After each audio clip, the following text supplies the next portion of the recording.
From Hollywood, it's time now for... Johnny Dollar. Tom Wilkins at Global Casualty, Johnny. Oh, hi, Tom. How you doing? Lousy. Right now I've got one big headache, $100,000 headache. Try an ice bag and go back to bed. A bag of ice would cure me, all right, but not the kind of ice you're thinking of. $100,000 worth of uncut diamonds, Johnny. They've been stolen, and we wrote the policy on them. 100,000? That's a fat lot of rocks, Tom. And a fat fee if you can recover them for us. You interested? Oh, that's the understatement of the week.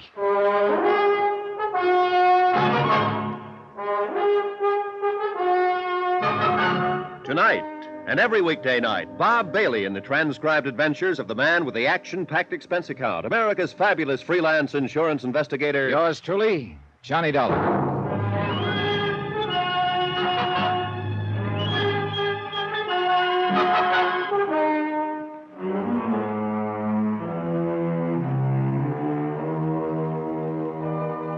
Expense account submitted by Special Investigator Johnny Dollar to the Home Office, Global Casualty, Hartford, Connecticut. Following is an account of expenditures during my investigation of the Picture Postcard Matter.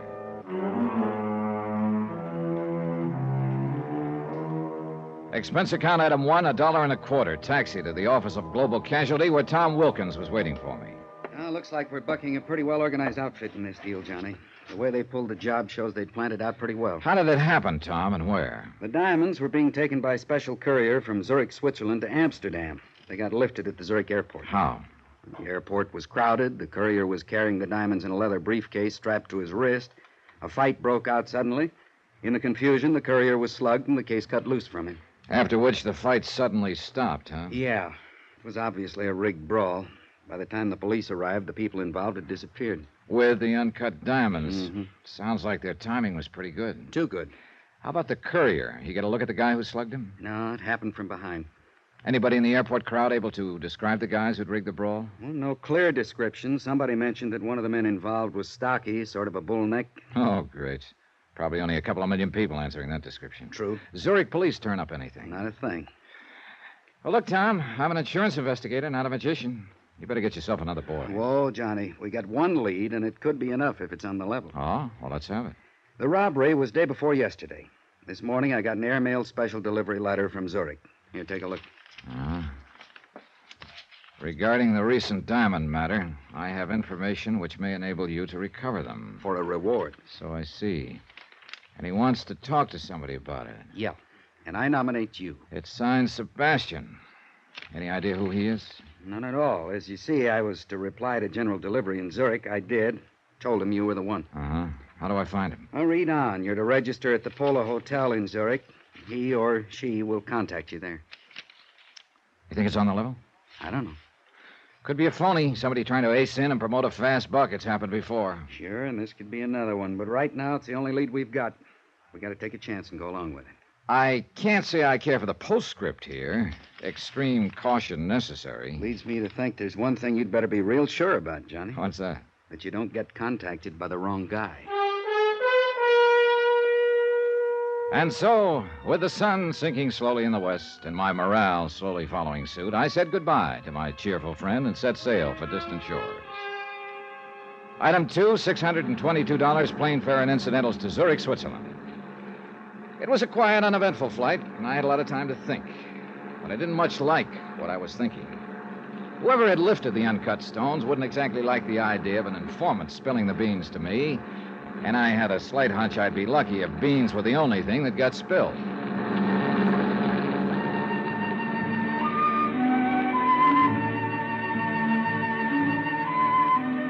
My plane landed at Zurich in the late afternoon. I hired a cab, that's item 3, $1, to take me to the Polo Hotel. The city looked bright, fresh, and clean. It gave me a lift. And the sight of a very pretty girl walking quickly to my cab as we were ready to pull away from the airport didn't hurt either. Oh, darling, Well, hello. I'm so sorry. I made a mistake. Darn it. I thought you But were... that was somebody else. Yeah, that's the trouble with having an ordinary-looking face. Well, I wouldn't call it ordinary. But please... Well? Please, I wonder, could I share your cab into the city? Oh, by all means. I guess my friend was not on that plane after all. Oh, that's rough. Okay, driver. Well, this is very good of you. Well, I'm a real prince when you get to know me, Miss... Schaefer. Ilsa Schaefer. Johnny Dollar. And speaking of getting to know me... Driver, please pull up. Well, hey, how come? Oh, I am so sorry, Mr. Dollar. I just remembered something I have to do. We were just beginning to get acquainted. I know. A pity, isn't it? Well, look, wait, Well, don't... perhaps this will make up for it. Well, offhand, I can't think of a better start. Now, if you'll only... Goodbye. Hey, Ilsa, wait! Well, if this is the customary Swiss hospitality driver, sign me up. Then I realized that Ilsa had forgotten her purse. I had the driver cruise around a few minutes, but we didn't see her anywhere. So I dropped her purse off at the Lost and Found office of the taxicab company, then went on to the Polo Hotel. It was in the newer quarter of Zurich, on the lower slopes of the Zurichberg. I went inside and started for the desk in the lobby, but I didn't quite make it. Turn here, please. Sorry, I'm heading for the desk. I said turn here, please. You know, I can't say I care for the way you keep nudging me in the ribs. That wouldn't be a gun, would it? Yes, it would. Now, if you will please come with me Okay, mister. Where to? to the side entrance. I'll say one thing. I sure didn't expect all the reception committees. The first one I like much better. Huh? Skip it, will you? Outside.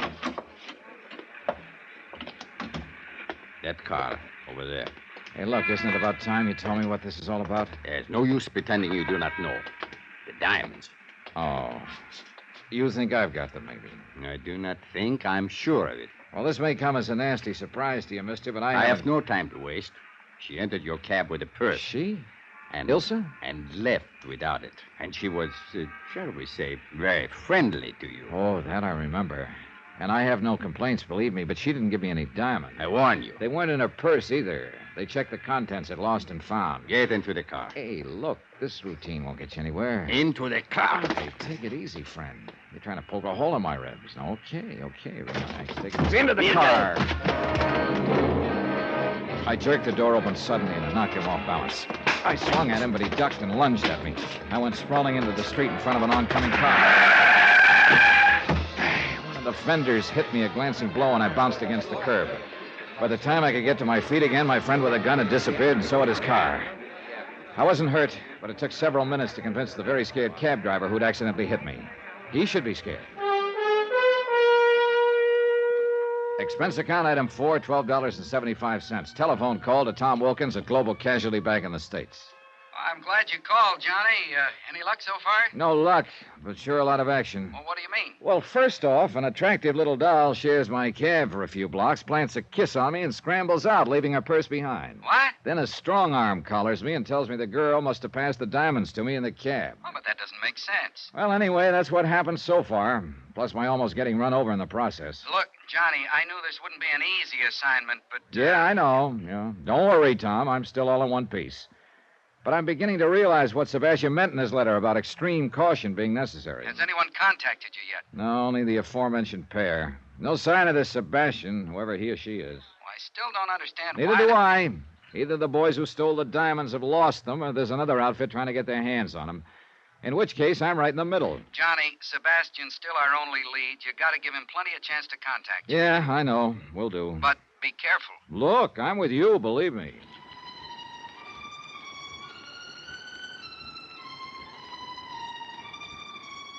I went up to my room and stretched out on the bed to wait. 2 hours went by. Nothing happened. Finally, I went down to the lobby. Expense account item 5, 30 cents, 2 English language newspapers. I settled down in the most conspicuous chair I could find and waited some more. Still nothing. I worked my way through the newspapers slowly. Then, finally, somebody came over to the chair that was back to back with mine. I took a quick look. He was well dressed, dark wavy hair, medium height. But he paid no attention to me and started reading his newspaper. Looked like a wrong guess. Maybe I'd have to wait until tomorrow. So I started to get up. Mr. Dollar, What? please, put your newspaper in front of your face and do not turn around. Okay. Who are you? Sebastian, who wrote the letter to your company in the United States. Oh? It must not appear we are talking to each other. Somebody watching us? I would not doubt it. So you want to talk about the robbery of those uncut diamonds? How do I know you have any real information? I will give you proof presently. But first, let us talk about the reward. What is the amount? Depends on how good the information is, Sebastian. I am talking about the diamonds. Oh? Suppose I were to tell you that I was in a position to guarantee their return. Go on. For $25,000 and no further investigation, I will arrange for the return of the diamonds. I'd have to have proof that you know what you're talking about. Of course. Let me see. My back is to you. Is it your right hand which is closest to the wall and shielded from the lobby? Yeah. Put it down beside your chair. Do not take the newspaper away from your face. Okay. Here. Picture postcard. Yes. Addressed to me, as you see. The writing's in German. What does it mean? It is the equivalent of your American expression, having wonderful time, wish you were here. Signed by F. Gruner. Who's he or she? A friend. Look at the picture on the other side. The Kleibach Inn? Yes. An inn in the town of Kleibach in the Alps, several hours from here. Hey, wait a minute. Are the diamonds at the Kleibach Inn? No. But this postcard is part of the key to their location. Part of the... Oh, now, look, Sebastian, this just isn't good enough. I can't... Shh. Someone is coming. I cannot talk further with you here. It is not safe. Well, look, Do not worry. I will furnish all the proof you need. When? Tonight. Now listen carefully. I am going.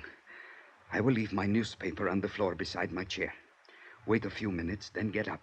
Drop your paper, and when you pick it up, pick up mine also. Then what? On an inner page of my paper, I have written my address. Come there in 2 hours. If I am not there, wait for me. Now, just a minute. How can I... Please. There is no time for further questions.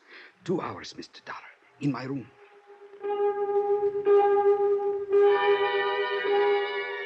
Two hours later, I went to the address you'd given me. A small apartment in another part of the city.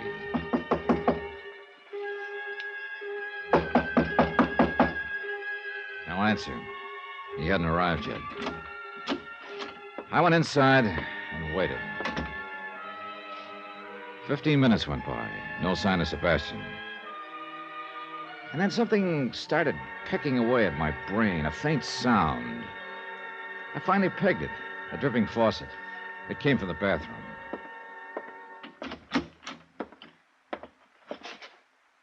The bathtub was full. In it, floating face down, was Sebastian.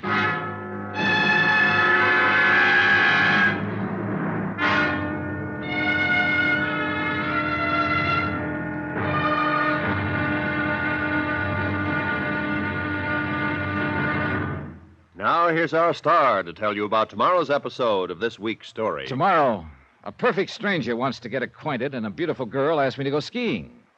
Trouble is, either or both of them could be trying to kill me. Join us, won't you? Yours truly, Johnny Dollar.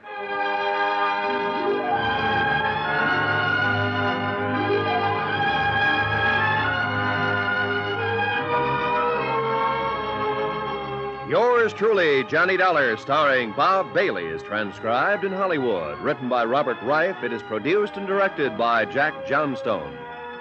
Be sure to join us tomorrow night, same time and station, for the next exciting episode of Yours truly, Johnny Dollar. Roy Rowan speaking.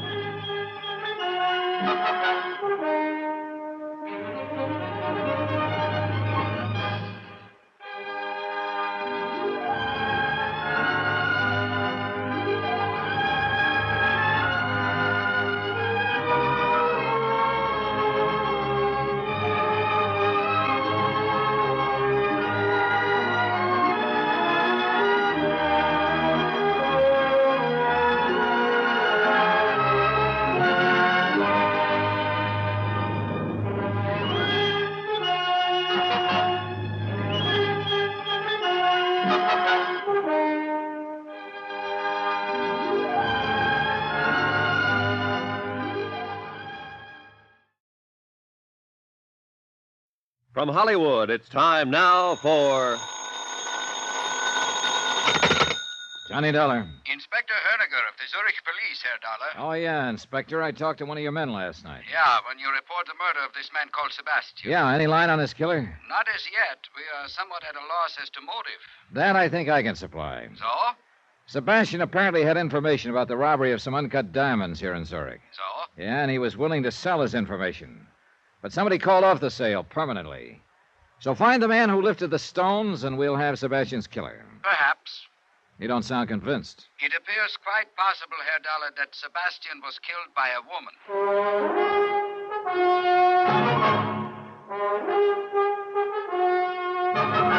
Tonight and every weekday night, Bob Bailey in the transcribed adventures of the man with the action-packed expense account, America's fabulous freelance insurance investigator. Yours truly, Johnny Dollar.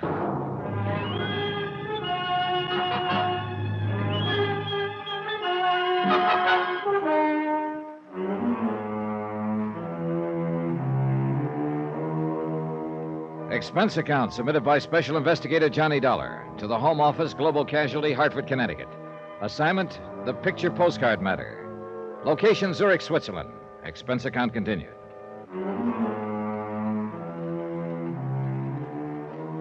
Item 6, $1 even, cab fare from the Polo Hotel to police headquarters. Inspector Herniger was a big man who moved and talked slowly. But one look at his very cold, slate-gray eyes told you his brain was moving a lot faster. Herr Dollar, I believe you told my lieutenant last evening that you were an insurance investigator. That's right, Inspector. And that you are in Zurich to investigate loss of 100,000 American dollars in diamonds at the airport a few days ago. Right.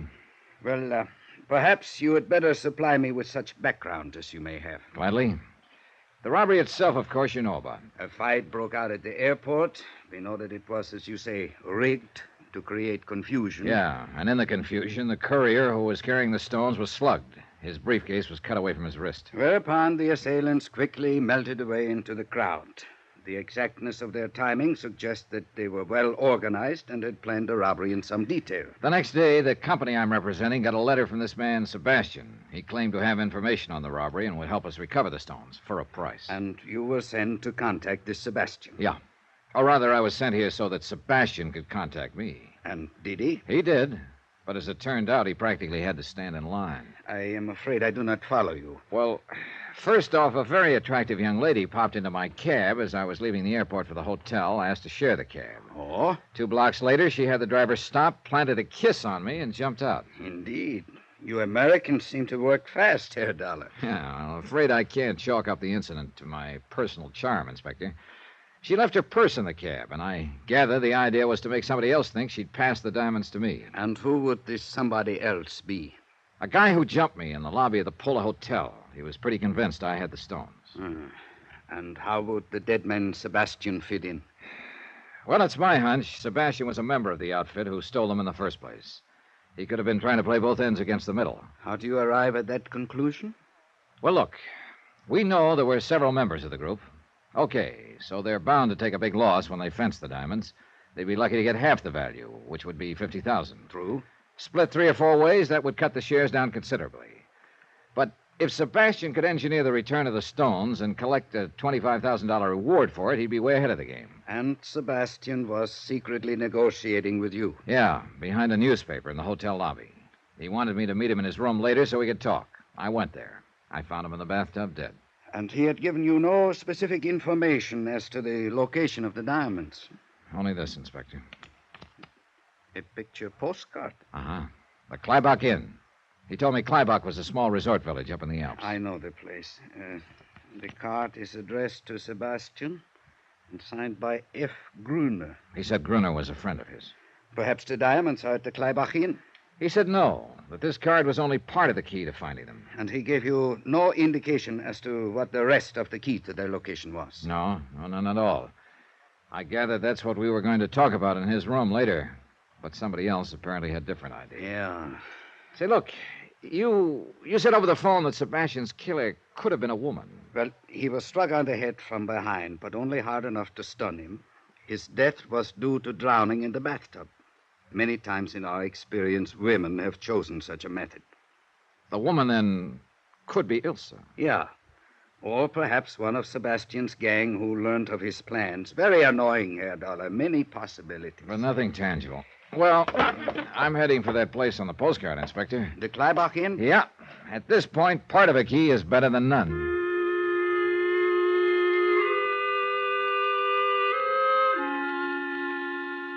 Expense account item 7, $16.20 American. Transportation and incidentals to the Klybach Inn. The postcard didn't do justice to the place. The village nestled in a little meadow below some towering peaks. Oh, above it was the inn, a chalet-type building that looked out over the valley. And it was a peaceful scene. A few cows in the meadow with jangling bells. A lot of snow on the peaks. A sky of startlingly clear blue and a few wisps of clouds nudging the peaks. Inside, the inn looked spacious and comfortable with a friendly fire crackling in the huge fireplace and a friendly-looking fellow behind the desk. Welcome to the Klybach Inn. Well, thanks. Please sign here. Okay. Thank you, Herr Dollar, is it? Yeah. You the manager? Yeah, I am Otto Friedrich, your host. Well, maybe you could help me, Otto. I am at your service. All right. Take a look at this postcard. Oh, what's the matter? That is not the good picture of the inn. I had some new ones made. You see, the lighting is wrong in this picture. The entire north wing is in the shadows. Now, in the good picture... Yeah. Well, what I want to know is, do you sell these cards here? Not those cards, no. I have the new cards. See, here is one. Now, see how much better... Well, how about in the village? Do they sell the old cards there? Yeah, I'm afraid so, in one or two shops. I have told them 100 times I will give them the new ones if only they will. You see, it's... Yes, it's the lighting. You ever hear the name Sebastian around here? Sebastian. No need to memorize it. Just tell me if you've heard it, please. Is it a first name or a last name? There you've got me. Sebastian. No, I do not remember hearing that name. I'll be glad to check my register for you. How about F. Gruner? He's the one who sent the card to Sebastian. Gruner. Perhaps I heard the name in the village somewhere. Or I will see what I can find out. Okay, thanks. In the meantime, I hope you'll be comfortable here and enjoy your visit. Ski equipment is at your disposal. Thanks. But I'll enjoy my visit a lot more if I can find F. Gruner.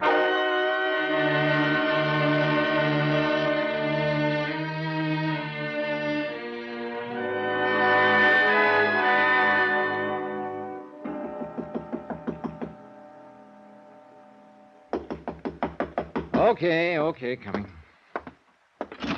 Yeah? Oh, I say, I'm looking for a chap named Dollar who's supposed to be occupying this room. I'm Johnny Dollar. You? Are you certain? Reasonably. Why? Oh, what a pity. Well, I'm sorry, old man, but there's not very much I can do about it. Oh, I didn't mean that. I say, you must forgive me. Must I? Well, you see, I used to know a chap in London named Dollar. Delightful fellow, really. Incidentally, I'm Geoffrey Harris. We had ripping times together. How jolly for you. Yeah, and when I heard that a chap named Dollar had registered here at the inn, well, naturally, I thought it must be old Bunny. Bunny? Yes, old Bunny Dollar. Oh, Bunny was just a nickname, you see. Well, that's reassuring, Harris. You know, there is a bit of a resemblance. You wouldn't mind a chance to be his brother or cousin, would you? No. Well, after all, Dollar's a bit of an odd name, and I thought... No, I'm sorry. If you'll excuse me, I'm on my way downstairs. Oh, splendid. Well, so am I. Oh? It's quite a coincidence, is it? Well, running to you in this way, you're absolutely sure that you don't know Bunny Dollar? This I can guarantee. Oh, what a pity. He's really worlds of fun. Oh, yes, I can imagine. But what do you know? What's that? Oh, nothing. I just spotted an old friend over at the bar. See you later, Harris. Oh, I see. So I can see your point, old man. Well, hello, Ilsa. What? Oh. It is Ilsa Schaefer, isn't it? Why, you're the one. Yeah, that's right. Johnny Dollar, the one you shared a cab with back in Zurich. Yes, of course. What a coincidence. Isn't it? Incidentally, Johnny, I want to thank you for turning my purse in. It was foolish of me to leave it in your cab. Just an oversight, huh?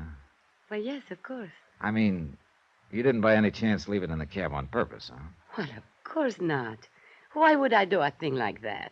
Oh, maybe so somebody else would think you passed something along to me in that cab, besides a kiss. That kiss. I suppose I shouldn't have been so impulsive. Oh, I didn't object to that. But I did object to a muzzle man jumping me and acting like you had given me something. Oh? What was I supposed to have given you? You don't have any idea? No, honestly, I don't. Okay, we'll let that ride for the time being. Mind if I ask what you're doing here at the Klybach Inn? Oh, this is a favorite spot of mine. I like to ski. Oh? You don't seem convinced. I really am quite a good skier, Johnny. Are you? As a matter of fact, I plan to go skiing in the morning. Would you like to come with me? Well, now, that might be pretty interesting. Just a minute. I'll go check with Otto, see if I can borrow some skis. Be right back. All right, Johnny. Ah, Herr Dollar. And how are you enjoying your stay so far? Just fine, Otto, fine. Look, about that girl over at the bar. Fräulein Schäfer. Oh, a most attractive young lady, no? A most attractive young lady, yes. This seems to be a favorite spot of hers. I am very happy to hear that, Herr Dollar. I suppose she comes here often, huh? This is her first visit to the Kleibach Inn. You're sure about that? Of course. I would certainly remember a young lady like her. Yes, this is her first visit, but I hope it will not be her last. Don't count on it, Otto.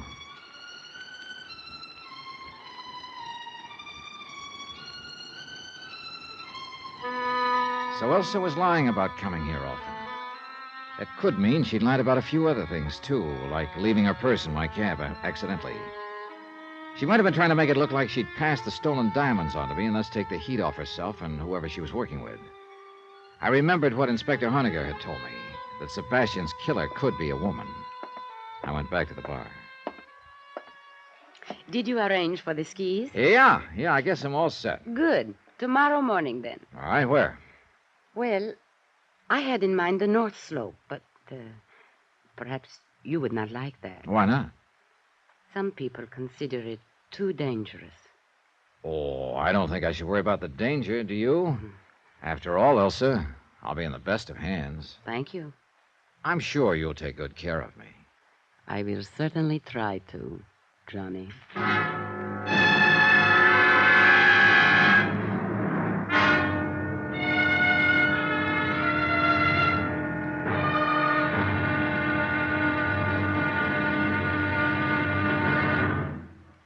Now, here's our star to tell you about tomorrow's episode of this week's story. Tomorrow, well, skiing's a strenuous sport. So is hunting. Put them together, and it's liable to kill you. Join us, won't you? Yours truly, Johnny Dollar.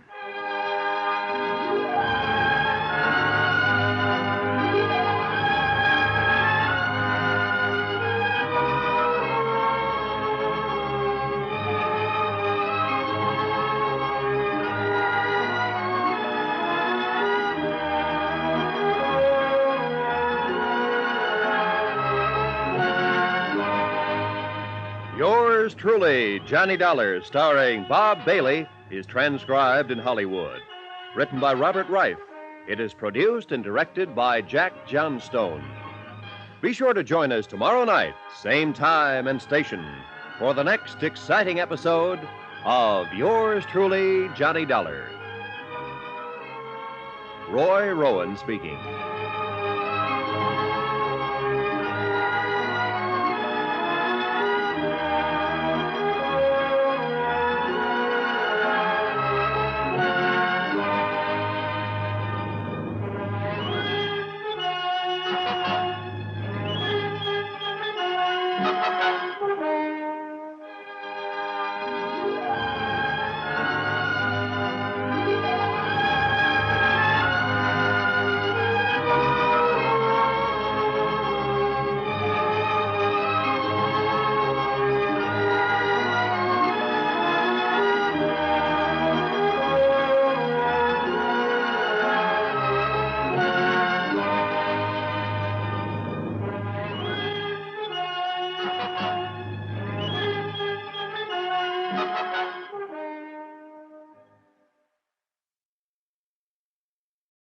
From Hollywood, it's time now for...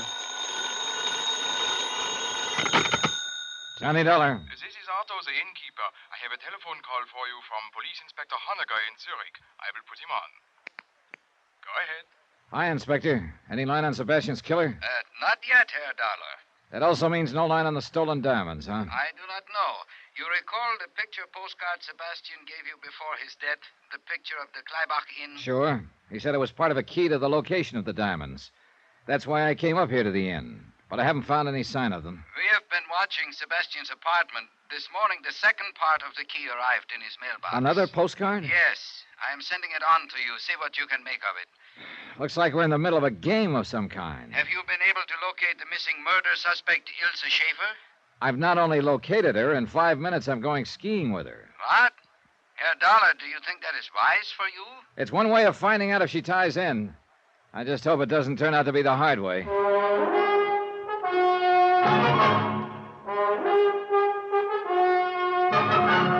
Tonight, and every weekday night, Bob Bailey in the transcribed adventures of the man with the action-packed expense account, America's fabulous freelance insurance investigator. Yours truly, Johnny Dollar.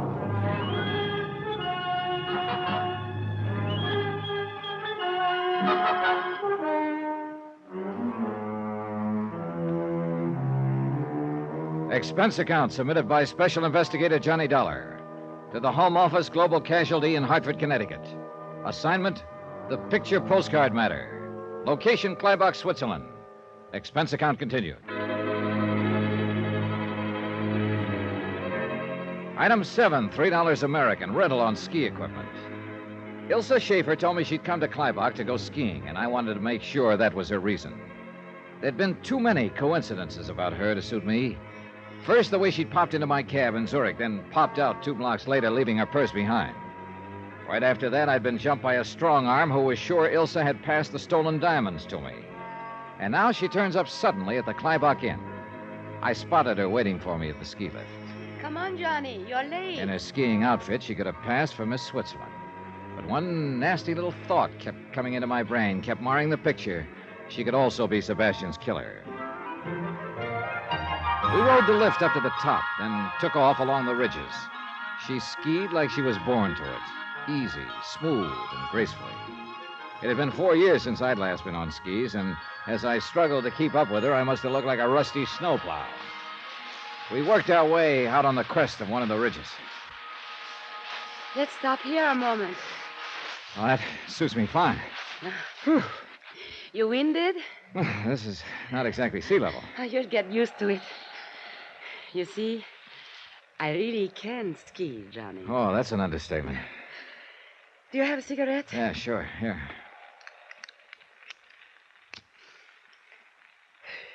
Thanks. Isn't it beautiful up here, Johnny? Yeah. You see that little dot way down there? That is the inn. A long way down. That's what I like about skiing. Everything is so remote, so far below. When you're up here, all that down there, it just doesn't exist anymore. It's always there when you get back, though. You are too practical, Johnny. But, you know, it's fun being with you.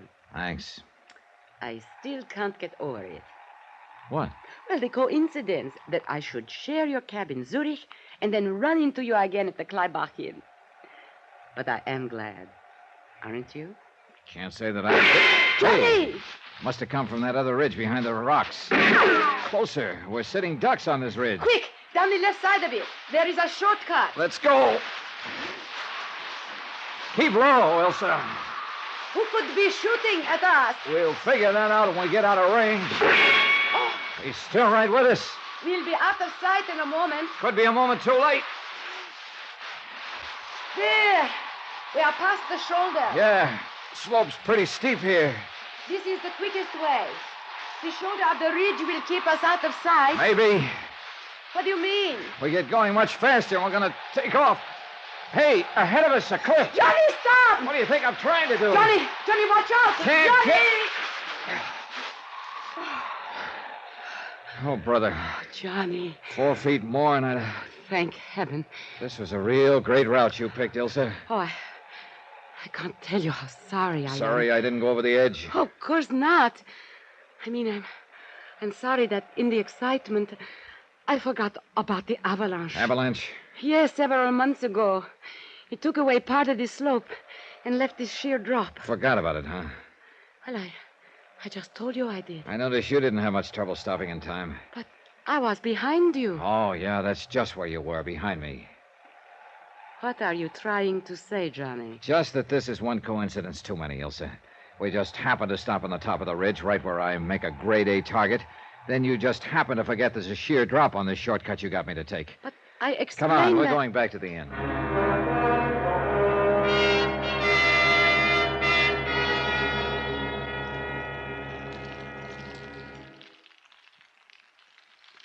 The fire feels good, doesn't it? Johnny, what is it? What's the matter? All those things you said up on the ridge. I'm waiting, Elsa. Waiting for what? For you to open up and tell me what this is all about and how you fit into the deal. Deal? Oh, cut it out, will you? You didn't just happen to share my cab back in Zurich. The whole thing was rigged so it would look like you passed those stolen diamonds along to me. Stolen? Johnny, I don't know anything about stolen diamonds. I suppose you also don't know anything about a man named Sebastian. Oh, yes, I know Sebastian. What has he got to do What about with... his murder? Murder? Oh, no. Oh, yes. Why, I can't believe it. Sebastian, dead. Yeah, and you've already admitted you knew Sebastian. Now let's have the rest of the story, straight. Oh, well, Sebastian was a friend of mine. Friend? Nothing more. He had asked me to share your cab at the airport and to leave my purse in it. Why did he want you to do that? I don't know. He said he was in some kind of trouble and needed help. He said if I would do that, it would help him. Ilsa, you'll have to do better than that. But I am telling you the truth. No, you... Hey, wait a minute. You claim you didn't know what kind of trouble Sebastian was in? No, he didn't tell me. You also claim you don't know anything about the diamonds? $100,000 worth? What?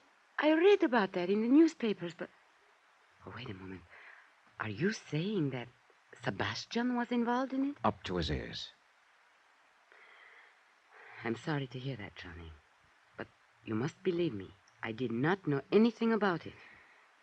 You're either telling the truth or you're a whale of an actress, Ilsa. I'm telling you the truth. Okay. But about that taxi cab in Zurich, I don't understand. Sebastian was trying to double-cross the rest of the outfit by negotiating with me for the return of the diamonds. But apparently there was another outfit after the diamonds. He wanted to make it look to them like he'd passed the diamonds along to take the heat off. You said a man attacked you after I had left your cab. Yeah. He obviously thought you'd slip me the diamonds. Oh. So Sebastian was setting me up as a patsy on the one hand and negotiating with me on the other. Who could have killed him? Good question. Could be the outfit trying to grab the stones. Or Sebastian's own crowd found out he was trying to sell them out. And the person who shot at us up on the Same ridge? two possibilities. Which reminds me, you still haven't explained how you happened to come up here to the Kleibach Inn. Oh. Well, Sebastian told me he had unfinished business in Zurich, and he would meet me here in a few days, and we would go skiing. I see. Tell me, did you know any of Sebastian's friends? One or two, slightly. Was one of them big and powerful, thick features, almost bald? No. Why? Well, he's the one who jumped me in the hotel lobby after my cab ride with you. Oh, no.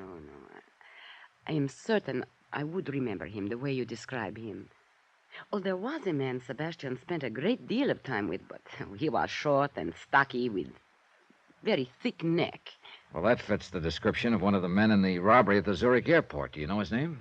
Why, Brunner, I think it was. Could it have been Gruner? Yes, Gruner. The man who sent the postcard to Sebastian. Yeah, that ties in all right. Postcard? Oh, well, skip that. Was one of Sebastian's friends an Englishman? Not that I know of. Why? Well, a fellow named Jeffrey Harris here at the hotel's been trying to strike up an acquaintance with me. Claims he thought I was old Bunny Dollar, a friend of his from London. Oh, well. Johnny, if you'll excuse me, I'm very tired and upset about this news of Sebastian. I think I'll go to my room. Yeah, okay, Elsa. If there's anything more I can do Don't to help worry. you... I'll let you know. All right, I'll see you later. Herr Dollar, Oh, Otto. did you enjoy your skiing? Well, let's say it was real interesting. Got a question for you, Otto. Huh? As a man of experience, how do you tell if a woman is lying? Okay, Herr Dollar. As an innkeeper, I learned long ago that one listens to a woman, agrees with her, smiles politely, keeps his eyes open, and believes what he wishes about her. Yeah, well, I guess that's as good advice as any. Herr Dollar, this letter arrived for you from Zurich by special messenger while you were... Oh, yeah, I was expecting it. Thanks, Otto. One more thing. Yeah? Did anybody else go skiing this morning? From the inn? No. I see. But the Englishman... Jeffrey Harris? What about him? He likes to climb the rocks. He went out for a while. Climbing rocks, huh? Thanks a lot. Yeah. Jeffrey Harris could be my boy, all right. But at the moment, I was more interested in the contents of the envelope Police Inspector Honegger had sent me from Zurich. I tore it open and examined the postcard inside. Expense item 8, 2.5, long-distance call to Zurich and Honegger. You received the postcard, Herr Dollar? Yeah, from Gruner to Sebastian, a picture of a chalet on the side of a mountain. You say this card arrived in Sebastian's mailbox? This morning. Apparently, Gruner is unaware of Sebastian's death. What do you make of the card?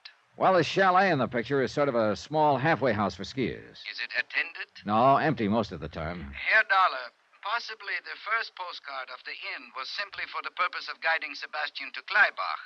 This second is perhaps a picture of the actual location of the diamonds. That's what I'm going up there to find out. The trail up the mountain started in back of the inn. I worked my way up the ridge slowly, keeping an eye on every clump of rock, just in case my friend with the rifle was still on the prowl. Near the crest, I stopped for breath. Suddenly, I spotted something moving far down the slope below me. Someone was descending from rock to rock, almost down to the inn. It was too far to tell for sure, but it looked like the Englishman, Jeffrey Harris. I started my climb again. 10 minutes later, I reached the halfway house, the place on the postcard. It was small, just a shelter, and there was no sign of life. Inside, the place was in a shambles, completely torn about. If this had been the hiding place of the stolen diamonds, somebody had sure beat me to it.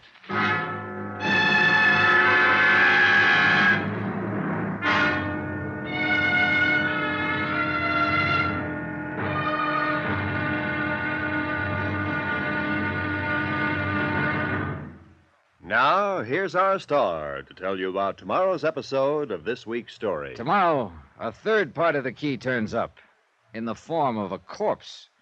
Join us, won't you? Yours truly, Johnny Dollar.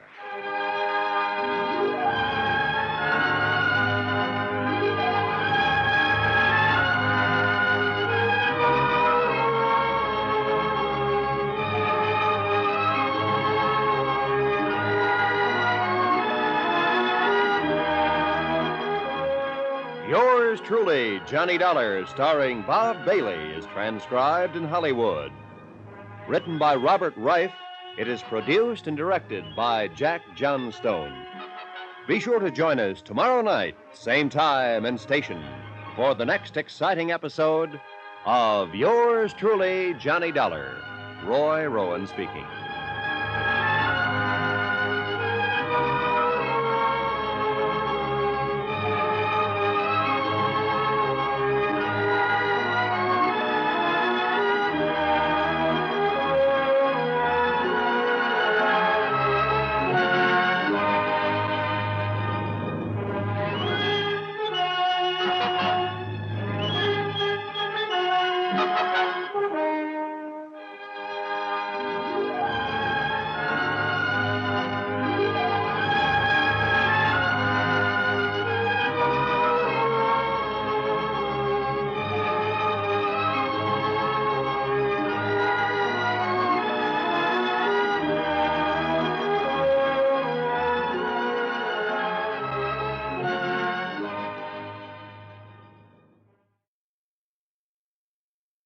From Hollywood, it's time now for...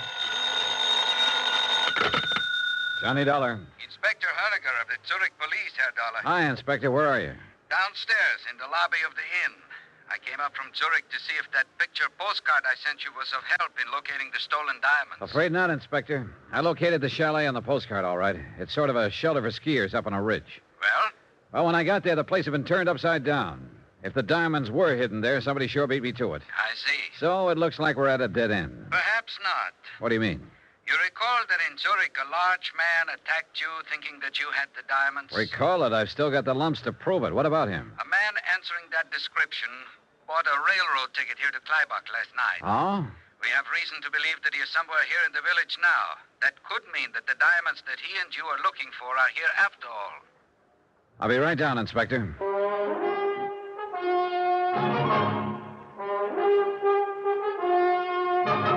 Tonight and every weekday night, Bob Bailey in the transcribed adventures of the man with the action-packed expense account, America's fabulous freelance insurance investigator. Yours truly, Johnny Dollar.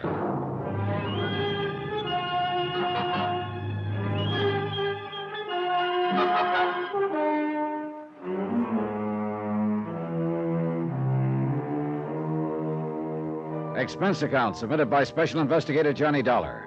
To the Home Office, Global Casualty in Hartford, Connecticut. Assignment, the Picture Postcard Matter. Location, Kleibach, Switzerland. Expense account continued. Item 9, 70 cents. 1 pot of coffee for Inspector Honegger and myself at the Kleibach Inn. Ah, most perplexing case, Herr Dollar. A skillfully timed robbery of the uncut diamonds at the Zurich airport last week, and then these puzzling postcards supposedly giving the location of the diamonds. Yeah, they've got to be the key, Inspector. If we can only figure them out. Look, we know now that Sebastian was in on the robbery and was trying to negotiate secretly for the return of the stones. Yeah, and he told you before he was murdered that the postcard he gave you was a part of the key to the location of the diamonds. That's right. It was signed by a man named Gruner. And according to Ilse Schaefer, Gruner was a friend of Sebastian's. Her description of Gruner matches one of the men in the robbery at the airport. And what of this young lady, Ilse Schaefer? What do you make of her? Well, that's a good question, Inspector. I wish I knew the answer. I hope she's in the clear. Hope? Oh, I see. All right, so I'm normal. Yeah, she is a very attractive young lady. But there is also the chance that she is involved, that she killed Sebastian. I know. She could be involved, or she could be innocent. It's a 50-50 proposition, I guess. Pay your money and take your choice. More coffee, Inspector? Please. Thank you.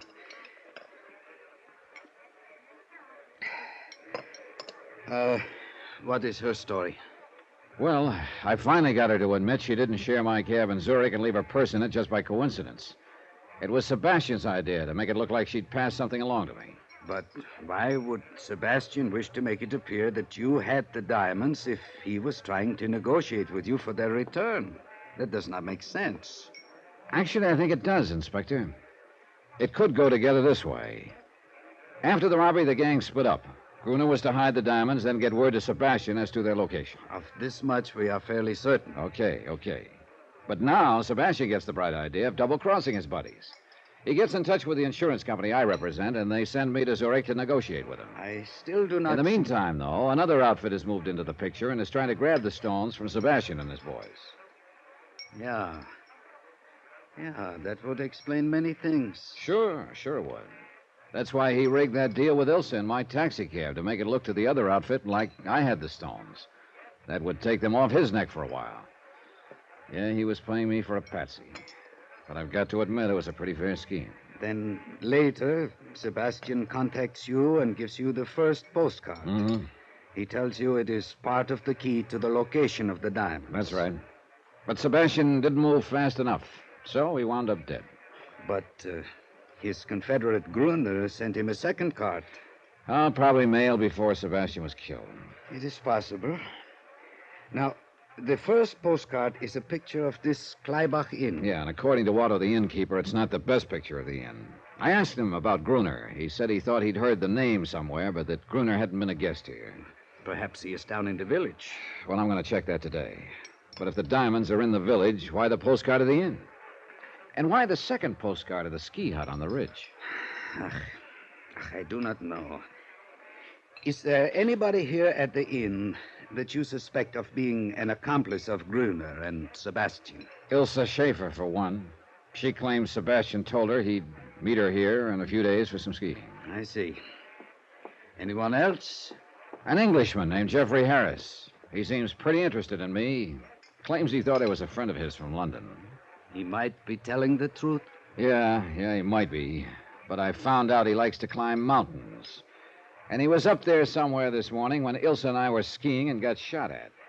Do you think Fräulein Schaefer could have maneuvered you into that position? Well, if she did, she had a lot of confidence in the marksmanship of her buddy in the rocks. And you told me she suggested a route of escape which ended suddenly at a cliff.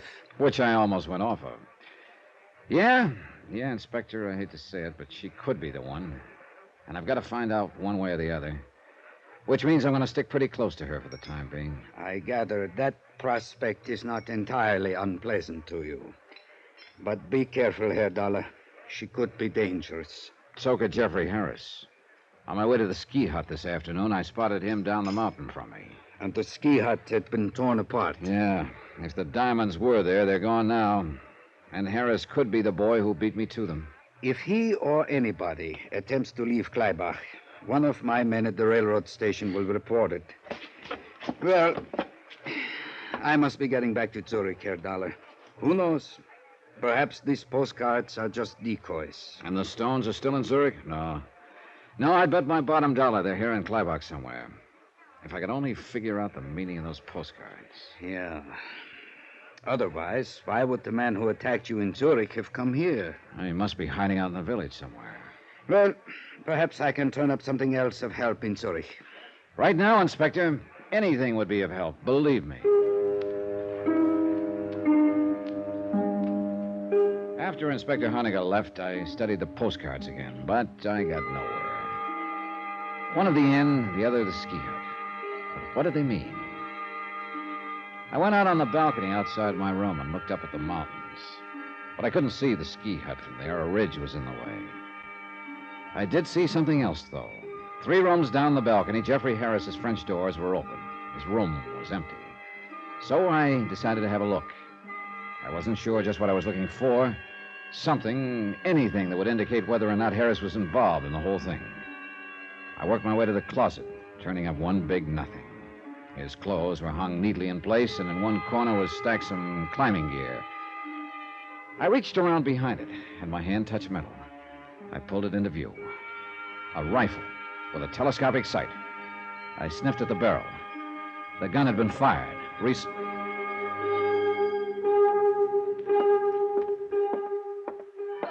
Good evening, Herr Dollar. Hello, Otto. Look, have you seen Jeffrey Harris lately? The Englishman? Not since late afternoon. All day long he was out climbing the mountain. Yeah, I know. He no sooner got back than he went out again. Before dinner. And it was a good dinner tonight, too. Any idea where he went? Nein. Could be in the village. Look, tell me something. When he arrived here at your inn, did he have a gun case in his luggage? He had a lot of climbing equipment, but I did not notice a gun case. Well, he could have taken it apart and packed it in his suitcase. Why do you ask, Herr Dollar? Oh, skip it. I'll see you later, Otto. Johnny, Oh, hello, Elsa. I've been looking for you. Yeah? Have you been able to find out who was shooting at us up on the ridge this morning? I'm not sure yet. You still do not trust me, do you?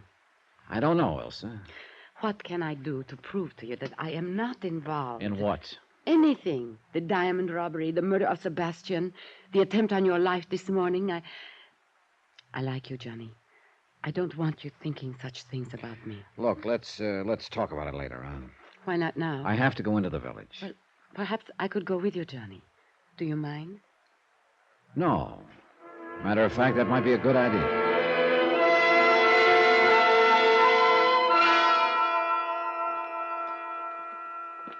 Nice in the village tonight, isn't it? Yeah, it is. Quiet, too. You seem to be looking for something, Johnny. For someone, Elsa. Who? The Englishman, Jeffrey Harris. Oh, You told me you'd never seen him before you came here to Kleibach. that is right. Then he wasn't a friend of Sebastian's. Well, not as far as I know. Well, an hour ago in Harris's room, I found a rifle with a telescopic sight. You mean that Harris is the one who shot at you this morning? Otto, the innkeeper, told me Harris went mountain climbing today. I saw him on his way down late this afternoon. But he isn't at the inn now. You think he's down here in the village? Maybe. That's why. What's the matter? Hold it, Elsa. Well. Looks like maybe the village isn't so quiet after all. What do you mean? I think somebody's following us. What? Come on now, start walking it. Yeah. Where? Across the street and back a ways in the shadows. Oh, what are you going to do, Johnny? Figure out a way. Wait a minute. That alley up ahead. We'll turn into it. Oh, Johnny. Don't turn your head, Elsa. Okay, into the alley now. Good. He can't see us here. Who do you think it is? I don't know. Gruner, Jeffrey Harris, even the guy who jumped me back in Zurich thinking I had the diamonds. Keep going. You think he'll come into this alley? That's what I'm hoping. All right, now here we are. The doorway here will do very nicely. Look, Elsa, you keep going down the alley, cut across to the next street, and go back to the inn. But what are you going to do? Wait for him. Go on now, go on. No, Johnny. Look, you do as I want to stay with you. Don't be silly. It could get a little rough around here all of a sudden. There's Johnny. nothing you can do here, Elsa, so do what I tell you. Now get moving. Now. She looked at me a moment, then went down the alley and out of sight. A couple of minutes went by. Nothing. Then I heard steps. He was approaching the alley, whoever he was. Now he was at the entrance. I pressed back into the doorway. A few more feet. Oh, wait a minute. He decided not to bite. I edged out of the doorway and back to the mouth of the alley. Then I stuck my head around the corner. Nobody. He must have ducked into a building or down the street. It sounded like Ilsa from the next street. I cut through the alley. Then I spotted a couple of people in front of a small hotel down the street. They were jabbering excitedly. There was a man crumpled up on the ground. Ilsa saw me and ran over. Johnny. Oh, Johnny. What's the matter, Ilsa? He fell out of the upstairs window, almost in front of me. Who is it? It's Sebastian's friend, Gruner. Gruner. The guy who'd been writing postcards to Sebastian. Gruner. The only man in the world who knew where the diamonds were hidden. My one lead. Dead.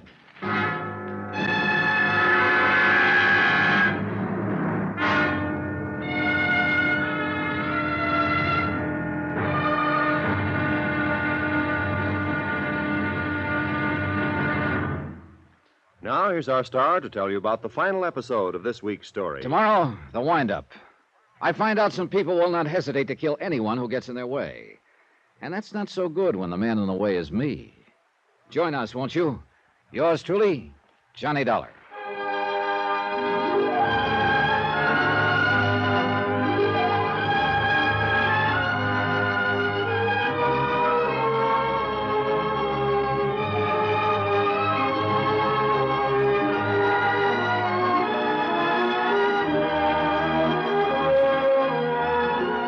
Truly, Johnny Dollar, starring Bob Bailey, is transcribed in Hollywood. Written by Robert Reif, it is produced and directed by Jack Johnstone. Be sure to join us tomorrow night, same time and station, for the next exciting episode of Yours Truly, Johnny Dollar. Roy Rowan speaking.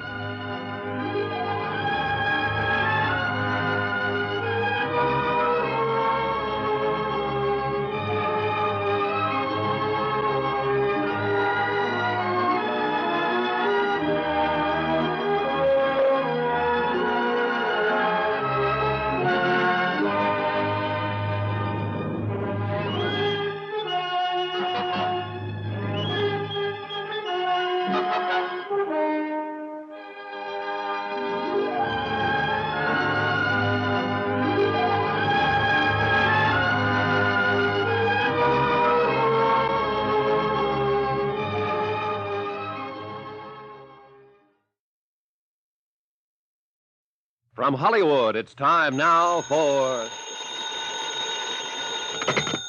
Johnny Dollar. This is Otto, the innkeeper, Herr Dollar. Oh, good. I was away from the desk for a few minutes and just received the message that you called. Look, Otto, I'm at the little hotel down in the village. You're not planning to move out of the Kleibach Inn, I hope. No, listen. I want you to do me a favor. Of course. Have you seen Jeffrey Harris? The English gentleman? No. Then keep a sharp eye out for him. Oh. Yeah, and the minute he gets back to the inn, call me. But don't let him know you're calling me. Whatever you say, Herr Dollar.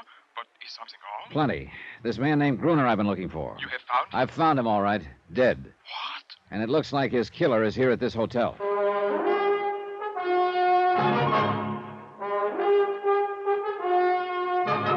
Tonight, and every weekday night, Bob Bailey in the transcribed adventures of the man with the action-packed expense account, America's fabulous freelance insurance investigator... Yours truly, Johnny Dollar.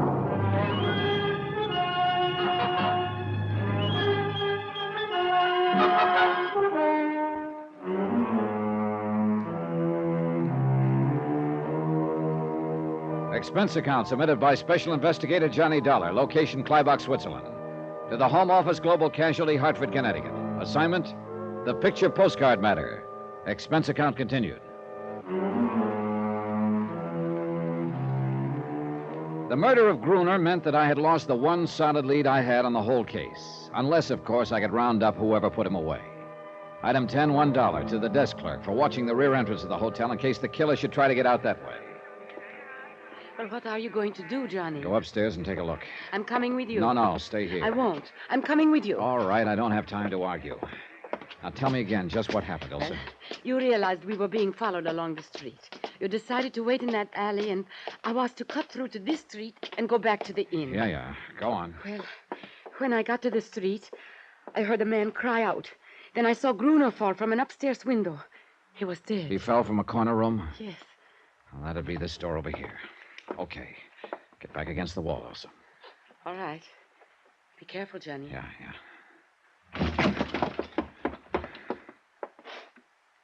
Empty. Maybe one of the other rooms, Johnny. Yeah. Hey. Somebody just locked up. That was down the hall. Yeah, come on. That room at the end. Get back, Elsa.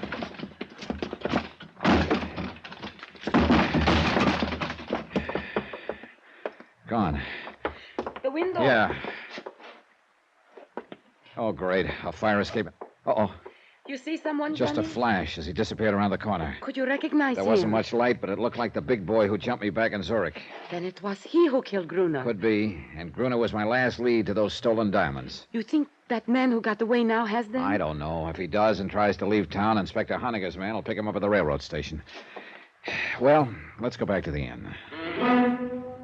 We did. But only because it meant being someplace where I could quietly sit down and think. Try to put together and make sense out of what meager information I had. But the more I thought about it, the more I realized that I was stymied. More coffee, Johnny? No, thanks, no. What's the matter, Johnny? Oh, what's the matter is I'm beat. The stolen diamonds. The stolen diamonds. Unless I can figure out the meaning of those picture postcards Gruner sent to Sebastian, I'm licked. And so far, I've drawn nothing but big blanks on them. Postcards? You didn't say anything to me about postcards. I know, Elsa. Well, look, you may as well know it. Right now, you're about my last hope. You claim you weren't involved in any of this, that you want to help me. Oh, yes, Johnny, and I mean it. Okay, here's your chance to prove it. How? Take a look at these postcards. They're all addressed to your dead pal, Sebastian. Sent to him by Gruner. That's right. A picture of the Clyback Inn here, and a picture of the ski hut on the ridge. Do they mean anything to you? Well, they are staying here at the inn, and I have seen the ski hut on the ridge. Beyond that, nothing. You sure? Yes. What is it all about, Johnny? The postcards, I mean. Sebastian and Gruner were together in the diamond robbery back in Zurich. Then they split up. Gruner hid the diamonds and sent these postcards to Sebastian. They're supposed to be the key to the location of the diamonds. And now both Sebastian and Gruner are dead. Which means that if I can't figure out this key, I'll probably never recover those stones. You told me this morning you thought there were others after the diamonds. Yeah, and they probably knocked off Sebastian and Gruner trying to get them. These postcards, the inn and the ski hut. Have you searched this inn? As well as I could. And the ski hut? When I got there, the place had been ransacked. Somebody beat me to it. I saw Jeffrey Harris in the vicinity on my way up to the hut. The Englishman? Yeah. He could be my boy. Maybe whoever knocked off Gruner in the village was working for him. Maybe Mr. Harris already has the diamonds then. I hope to find out if and when he comes back here to the inn. I somehow doubt that he's found them, though. They went after Gruner after the ski hut was ransacked. And that would indicate they are still looking for them. Yes. The inn and the ski hut. Wait, Johnny. Perhaps the diamonds are somewhere on a line between the two places. I thought of that, but it doesn't work. You can't see the ski hut from here at the inn. A ridge cuts it off. And where on a line between the two? They're about 5 miles apart. I wonder if... Hold it, Elsa. What is it? Jeffrey Harris, just coming in. See you later, Elsa. Well, it's the dollar chap. Yeah, that's right, Harris. The dollar chap. Enjoying your stay at Clyback, old man? Well, let's say it's been interesting. Delightful place, really. I'm a bit of a mountain climber, you know. Yeah, I know. Oh, you do? Oh, I didn't think my reputation had spread that much. Oh, I'm really just an amateur, but it's great fun. You did some climbing today, I believe. Yes, matter of fact, I did. Splendid place of rock up there. It gave me quite a workout. And you were down in the village this evening? Oh, yes. I say, old chap, you seem to be rather an inquisitive sort. Why all the questions, huh? Well, this morning I got shot at up on the ridge. What's that? This evening a man was murdered in the village. Both times you were in the vicinity. Oh, now, look here, Dollar. Let's not be absurd, right? I'm sorry that someone was potting away at you this morning, but I assure you I had nothing to do with it. And I didn't even know about the murder in the village. Plus the fact you've been pretty interested in me ever since I arrived here at the inn. Yes, but I've explained all that. I thought at first that you might be my old friend, Bunny Dollar, from London. Look, let's quit talking about old Bunny Dollar and start talking about that rifle of yours with a telescopic sight. Don't be ridiculous, old boy. I don't have any rifle. Well, I just happened to have found one in your closet today. I say, you are a snooper, aren't you? But you must have gotten to the wrong closet. I tell you, I don't own a rifle. It was there, all right, and it was your closet. Well, then somebody left it there by mistake. Now, look here, Dollar. I haven't the slightest idea what you're driving at, but I assure you I am in no way involved. And I must say I don't care for your attitude or behavior. To think I had you confused with old Bunny. Well, you're not in the least like him. You're prowling in my closet. I guess I drew a blank there. Elsa, where did you... Herr Dollar. Oh, Otto. Where did Elsa go? Why, I do not know. She was sitting there a few minutes ago. Perhaps she went up to her room. Yeah.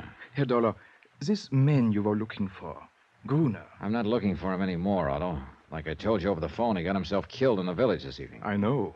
And that is what made me think you might be interested in this.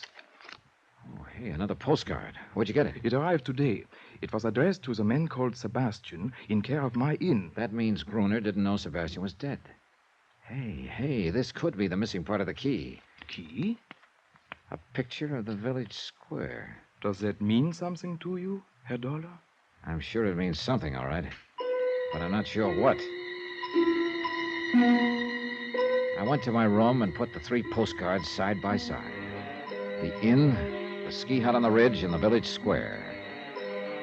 The trouble was I couldn't be sure this was all there was to the key. Maybe Gruner had planned to send more cards, but he wouldn't be sending any now. Yeah, from any point of view, I was getting nowhere. Then I stopped cold. Point of view. I looked at the cards again. You couldn't see the ski hut from the inn, and you couldn't see the inn from the village. But maybe, just maybe, there was some point from which you could see all 3. I went downstairs and outside. It was a moonlight night. I started walking slowly toward the village, keeping the inn in sight behind me. Finally, I came to a point in the road where I could see both the inn and the village square in the distance. But I still couldn't see the ski hut. There was a ridge in the way. I started cutting across a field. It looked like a little deserted farm. A shed loomed up in front of me, a small, broken-down barn. And then, just as I got to the barn, the ski hut on the ridge came into view. I stopped and checked. Yeah, I could see the inn, the village square, and the ski hut. And this was the one point from which the scenes on all 3 postcards were visible. This had to be it. I went inside. The barn was empty except for some straw in one corner. I ran my hands through it, and I pulled out a leather case. The moonlight streaming through the broken roof told me I finally found the uncut diamonds. Wait a minute. Somebody outside. I froze against the wall in the shadow. He came in. I let him get close. Then I dove at him. I gave him a couple to the midsection and he crumpled. I dragged him to his feet. No, let go of me. Well, my old friend who jumped me back in Zurich. Who are you? Come on. No, don't. No, I am Anton. Your outfit was trying to get the diamonds away from Sebastian's boys, huh? Yes. When you jumped me in Zurich, you thought I had them. Then you followed me here to Kleibach. And you killed Gruner trying to make him talk. Okay, who are you working for? Spell it. No, nobody. I am working alone. Don't give me that. You haven't the brains to mastermind a deal like this. Now, who's the boss? I can't tell you. Open up, Anton. Start talking. That is enough, Herr Dollar. What? Otto. Stand very still. Well, so the little innkeeper is Anton's boss. You stupid fool, Anton. Yeah, well, what could I do, Otto? I didn't know he had me approaching. One blunder after another. But I think I get it now, Otto. It was you who shot at me up at the ridge this morning. Then you planted the rifle in the Englishman's room. I realized after I had missed that perhaps it was just as well, Dollar. Sure. You realized I might be able to help you. You couldn't figure out the location of the stones, although you had one of the postcards. But you knew I had the other 2 and might be able to figure out the 3 of them. Why not? So you gave me the 3rd card, hoping I'd lead you to the diamonds. Which you very obligingly did. Give me the diamonds, Dollar. I will take them. Stand back, Anton. What? But Otto... Sure. You don't think he's really going to split with you, do you, Anton? What do you mean? Arthur. Stay where you are, Anton. You have served your purpose. After all I have done for you, what? You stand back! Anton started for Otto, who took his eyes off for a second. That's what I was waiting for. I dove at him just as his gun went off. Anton crumpled, and after a fist in his face, Otto did likewise. I knelt down and picked up his gun. All right, Otto. Just hold it where you are. But my shoulder, I'm hurt. Don't worry, Anton. There's enough of you left to talk to the police. And you know, I got a hunch you're going to be a real cooperative witness.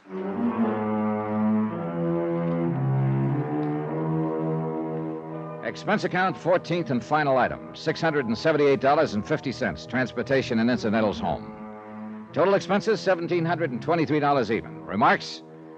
Otto and Anton were turned over to Police Inspector Honegger. The diamonds are in safekeeping. About Otto. Well, greed is one of the 7 deadly sins. It sure turned out to be the deadliest one for Otto. About Elsa? Well, please consider me available for any future assignments in Switzerland. End of report. Yours truly, Johnny Dollar.